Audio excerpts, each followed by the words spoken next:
রাস্তার বাচ্চাগুলো স্টেলাইজেশন কতটা জরুরি সেটা আপনারা সবাই জানেন। কারণ এদের উপরে রাস্তায় বাচ্চা দিলে হয় গাড়ি অ্যাক্সিডেন্ট হয়, নাহলে না খেতে পেয়ে মারা যায়, নাহলে মানুষের টর্চার, গরম জল এইগুলো এদের উপর তো দিয়ে দেয়। কোনো জায়গায় ঠিক মতন বসতেও দেয় না। তাই জন্য রাস্তার এইসব বাচ্চাগুলোর স্টেলাইজেশন জরুরি, যাতে পরবর্তীকালে বাচ্চা না হয়, এরাও ভালো থাকুক। কারণ এদের সংখ্যা যত বাড়বে, মানুষের অত্যাচার এদের ওপর তত বাড়তে থাকে। কখনো কখনো আমরা দেখি যে এদের বাচ্চাদেরকে মায়ের কাছ থেকে অন্য জায়গায় নিয়ে ফেলে দিয়ে আসে, বা গায়ে গরম জল ঢেলে দেয়, বা পিটিয়ে আধমরা করে দেয়। কখনো দেখি রাস্তা পার হতে গিয়ে বাচ্চাগুলো অ্যাক্সিডেন্ট হয়ে, মায়ের পেছন পেন অ্যাক্সিডেন্ট হয়ে যে পড়ে মরে থাকে।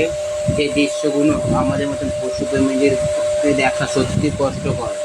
তাই ডিজিটালাইজেশনটা খুবই জরুরি। তাই ভবানীপুরের কিছু এরিয়া থেকে 10টা বাচ্চাকে রবিবার স্টেশনে পাঠিয়েছিলাম।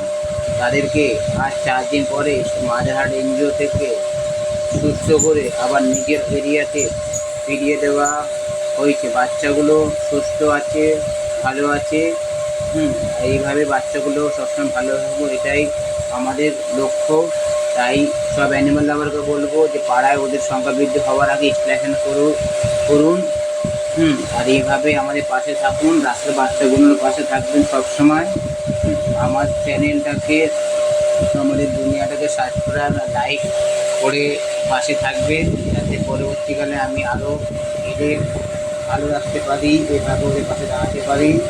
আর ভবানীপুরের যে এরিয়াগুলো থেকে কুকুরমা তোলা হয়েছিল, তাদের এরিয়াতে নিজেদের ফিরে দেওয়া হলো।